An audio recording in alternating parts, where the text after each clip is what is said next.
വചനവീഥിയിലൂടെ father ജെ.ബി. Puthur. വിശുദ്ധ യോഹന്നാൻ രചിച്ച നമ്മുടെ കർത്താവ് ഈശോമിശിഹായുടെ പരിശുദ്ധ സുവിശേഷം.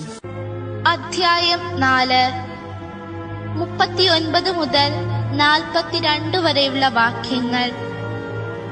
യേശു സമറിയ ഗ്രാമത്തിൽ.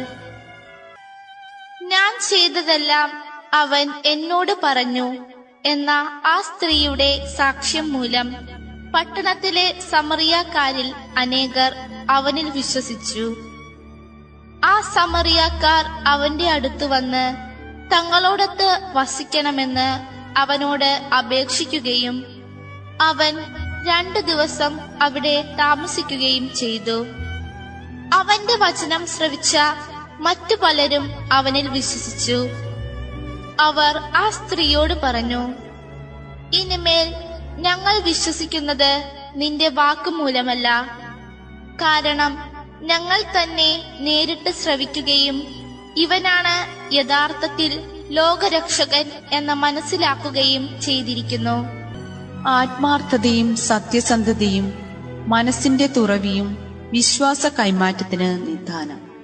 യേശുവിലുള്ള വിശ്വാസം കൈമാറ്റം ചെയ്യപ്പെടുന്ന 2 സന്ദർഭങ്ങളാണ് ഇന്നത്തെ സുവിശേഷത്തിന്റെ ചർച്ചാ വിഷയം. ഒന്ന്, അതുവരെ കുപ്രസിദ്ധിയായിരുന്ന സമറിയക്കാരി സ്ത്രീയിൽ നമുക്ക് കണ്ടെത്താം എന്ന് വരികിൽ, മറ്റേത് സമറിയ ഗ്രാമവാസികളുടെ നിഷ്കളങ്കവും തുറന്ന മനസ്ഥിതിയിലും നമുക്ക് കണ്ടെത്താവുന്നതാണ്. സമറിയക്കാരി സ്ത്രീ തന്റെ ജീവിതത്തിന്റെ ഉള്ളറകൾ താൻ വെളിപ്പെടുത്താതെ തന്നെ യേശു വ്യക്തമായും സത്യമായും തിരിച്ചറിയുന്നു എന്ന് മനസ്സിലാക്കിയപ്പോൾ സ്വാഭാവികമായിട്ട് ആ സ്ത്രീക്ക് യേശുവിനോട് ആദരവും മതിപ്പും ബഹുമാനവും തോന്നി. ഈ ആദരവും ബഹുമാനവും സ്വതസിദ്ധമായ രീതിയിൽ ആത്മാർത്ഥതയോടുകൂടി ആ സ്ത്രീ പ്രകാശിപ്പിക്കാനും സന്നദ്ധയായി. ആ സ്ത്രീയുടെ വാക്കിന്റെ അടിസ്ഥാനത്തിൽ മാത്രം ആ ഗ്രാമവാസികൾ പലരും യേശുവിൽ വിശ്വസിക്കാൻ ഇടവന്നു എന്ന് സുവിശേഷകനായ യോഹന്നാൻ നമ്മെ ഓർമ്മിപ്പിക്കുകയാണ്. വിശ്വസിച്ച ഗ്രാമവാസികൾ യേശുവിനോട് അപേക്ഷിക്കുന്നു തങ്ങളുടെ കൂടെ ഗ്രാമത്തിലേക്ക് വന്ന് കുറച്ച് ദിവസം ചെലവഴിക്കാൻ വേണ്ടി.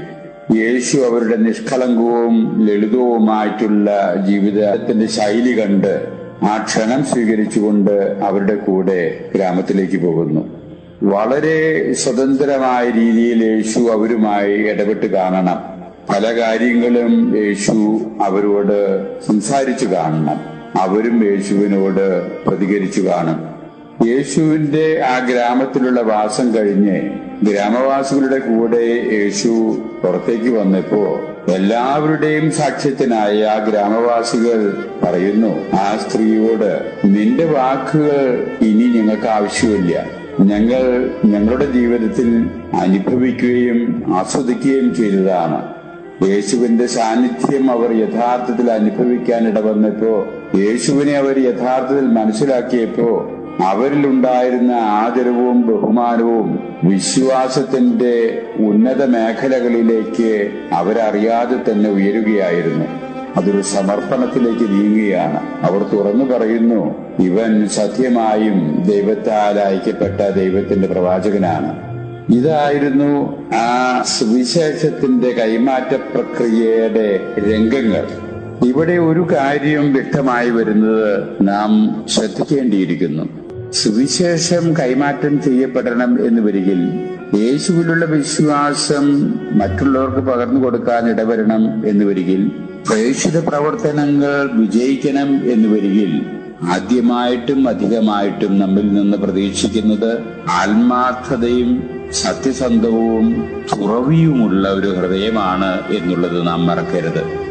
സമറിയക്കാരി സ്ത്രീയിലായാലും സമറിയ ഗ്രാമവാസികളിലായാലും ഈ ആത്മാർത്ഥമായ ഹൃദയവും തുറവിയുള്ള മനസ്ഥിതിയും സത്യസന്ധതയോടുകൂടുള്ള പെരുമാറ്റവുമാണ് അവരെ യേശുവിലേക്ക് നയിക്കാനിടവന്നതും യേശുവിൽ സമർപ്പിക്കാൻ അവർ തയ്യാറായതും എന്നുള്ളത് ആണ് ഇവിടത്തെ യാഥാർത്ഥ്യം.